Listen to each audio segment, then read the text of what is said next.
Hello everyone. Welcome to another Monday. Welcome back to Stigma-Free Learning Live, hosted by the Stigma-Free Society. Thank you for joining me again. Another live event Monday. I missed a week, so sorry about that. Things have been super busy, but in the best ways. Lots of exciting things happening at the organization.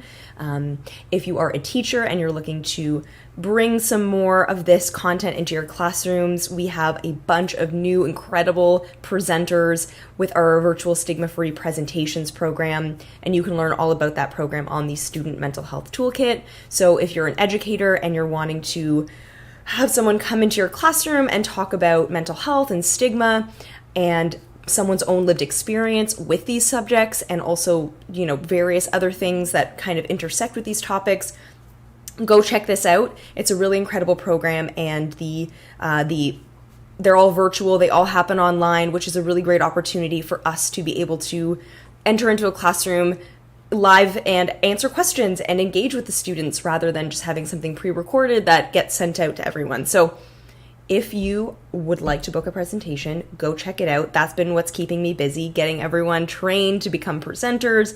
Like I said, everyone who is new to the team is so incredible. And you can have them come into your classroom over Zoom or Teams and chat with your students and answer their questions and teach them about their lived experience and their own personal journey with mental health and stigma. So that's a little plug for the virtual Stigma-Free presentations program. Sorry if that is not okay to do here, but you know what? It's my live event. It's fine. Also, I am the programs manager for Stigma-Free, so not only do I have a vested interest in this live event, I also have a vested interest in all of our programming, so you're getting a plug from our other program from me today. Here you go. So if you're brand new to this live event and I've just been rambling on for about 2 minutes about things that you have no idea what's going on, let's backtrack a little bit. So this is a bi-weekly Facebook and YouTube live event hosted by an incredible organization called the Stigma-Free Society. And this organization has been around since 2010, and it started as the Bipolar Disorder Society. Our president and co-founder, Andrea, wanted to create an organization that eliminated stigma about having bipolar disorder. And since then, we've branched out and we now cover all ranges of mental illnesses, mental health challenges, and we look at stigma of all kinds. So we kind of interrogate the intersections between stigma and mental health and the ways that those kind of overlap and interact with each other. Lots of very cool stuff going on at Stigma-Free Society. So one of the things we do is this live event where Samara is my name, I introduce educators and anyone who has an interest in the school community and who wants to educate students or educate young people about mental health and stigma. And I take you through different resources that we have on our Student Mental Health Toolkit. Historically, I've done lesson plans. I'm going to be branching out soon and doing some downloadable resources and some other resources that we have on the toolkit so that you can see what else we have, because we are more than just our lesson plans, even though those are incredible and you should check them out. So that's a little bit of background on SFS and this live event to teach you a little bit more about me before I kind of continue my ramble and you have questions about who I am and why I'm, qualified to be talking to you about these things. So I have a bachelor's degree in equity studies. I have a master's in teaching and a professional development certification in early years mental health. So lots of educational background that has led me into this role. I also have lots of practical experience in classrooms through my teacher education training, working in after school programs, summer camps. I've worked directly with youth for a very, very long time, students of all ages, kids of all ages, in a variety of contexts. So I like to think I bring a little bit of, knowledge and expertise into this event and into the resources at SFS. So that's me. That's my spiel. And as always, I'm going to encourage you to please interact with this event. I would really love to engage with anybody who's out there watching, whether it's while this event is happening or after the fact. These do stay up on our Facebook and YouTube channels as well as LinkedIn. We're on LinkedIn now. So if you have to miss the event or you want to rewatch it or you want to send it to someone, it really resonated and you want to pass it along, it's there. It's going to stay up for a very long time. So forever. So please check it out. Past episodes, everything's on our pages, so you can see what I've done in the past. If there's a lesson that you really want to learn about more in depthly, I've probably already covered it. If I haven't, I will be in the future, so keep an eye out for those. And chat with me. Let me know that you're there. I'd love to know who's watching and who you are and why you're here, and yeah. Let me know. Talk to me. Talk to me in the comments. Or like the video. It's just nice to know that there's people out there actually watching this and I'm not just sending it out into the internet void. So yeah, without further ado, I'm going to introduce the lesson we have today. So it's a grades 8 to 12 lesson. I like to alternate every other week or every other live event. I'll do a grades 4 to 7 and an 8 to 12. So this week it's an 8 to 12. Last week it was a 4 to 7. So if you are a high school teacher, this lesson's going to be great for you. The lesson that we're looking at today is Understanding Social Anxiety and Cultivating Social Courage, and the curriculum areas covered are health and physical education as well as career education. So I'm going to dive into the lesson. If you'd like to follow along with me as I talk through it, the lesson is on the grades 8 to 12 side, so the teens side of the Student Mental Health Toolkit, which is very easy to find. It's studentmentalhealthtoolkit.com, and you can go to either the health and physical education tab or the career education tab. This lesson plan is in both areas, so you will find it very easily, hopefully. So as it states in the beginning of the lesson, social anxiety is an extremely common mental health challenge. The students in your class are constantly navigating new social situations, and this might bring about anxiety for them. Understanding what social anxiety is and how they can combat it is a really great way to ensure that students don't end up isolating themselves due to social anxiety. So one of the byproducts of social anxiety is often people choose not to engage, not to go to events, not to chat with their peers, not to try to make friends because they're too anxious to bring themselves out of the anxiety that they're experiencing around a certain social situation or social situations in general. So you can use this lesson as a preemptive step to support students who might be experiencing social anxiety. It can also aid in the social competency of students who, I'm reading and my brain just went, bleh. Sorry, I'm going to try that again. It can also aid in socially competent students. That's why I wrote this and it was a little bit weirdly worded. My bad. It can aid in socially competent students' understanding of their socially anxious peers, which can foster empathy and facilitate community building in your classroom. So the curriculum areas covered in this lesson are health and physical education and career education, as I mentioned. As always, I use the health and physical education curriculum to connect to the topic of mental health. It does a really great job of incorporating the conversation around mental health, why it's important to talk about it, why it's important to learn about it in schools. So that's a really great one to check out if you want to incorporate curriculum into your conversations around mental health. And the career education competencies tie into the conversation around self-reflection, self-awareness, and inclusivity. So lots that's really well connected to this lesson in the career education curriculum too. So the first thing you're going to do is have your students watch a video. I always like to incorporate a video into these lessons to ensure that it feels engaging, it feels fun, students can learn from somebody other than you, they're watching an expert or someone talk about the topic. So start by showing them the video, which discusses social anxiety and defines the term social courage. So this is a term that might be new to your students. It was actually new to me before I saw this video. It's really, really interesting, and something that I think is an important component to the conversation around social anxiety, but I had never heard before, so I learned something from this too. So the guiding questions that are in the lesson are really important to ask because they will ensure that your students understand this concept if it's new to them. So some other questions are also kind of more generally about social anxiety. So you can start with, according to this video, what is the root cause of social anxiety? How are social media and social anxiety connected? Very important to talk about nowadays. What are some examples of social situations where one might feel socially anxious?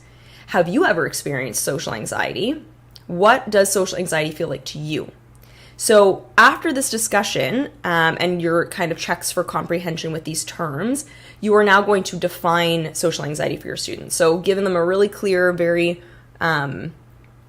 easy to understand, digestible definition that will kind of anchor the conversation. So here's the definition in the lesson. Social anxiety is more than shyness. It's a fear that does not go away and affects everyday activities, self-confidence, relationships, and work or social life. Many people occasionally worry about social situations, but someone with social anxiety feels overly worried before, during, and after social situations. So it's not just like the preemptive anxiety that happens before a social situation, it also happens during the social situation and after. So sometimes we reflect on the way we were in a social situation and we might feel guilt or shame or uncomfortableness about how we were in a social situation. We overanalyze it. I'm actually speaking from personal experience. I myself suffer from social anxiety, so I can tell you that I really empathize with this experience, and it's something that I think is really important that we learn about and talk about so we can destigmatize it and we can learn how to ask for help if we're feeling socially anxious. Little tangent, but back to the lesson. So explain to your students that feeling nervous in social situations is extremely common, as I said, and as the definition said.